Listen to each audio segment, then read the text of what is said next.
В Северо-Осетинском госуниверситете установили бюст знаменитому персидскому поэту, автору поэмы «Шахнаме» Фердауси.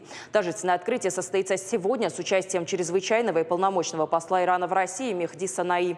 СОГУ активно развивает академические связи с Исламской республикой Иран. ВУЗ взаимодействует с Тегеранским университетом. Происходит регулярный обмен студентами и преподавателями. Второй год реализуется совместная магистерская программа «Иран в современном мире». Направление востоковедение и африканистика.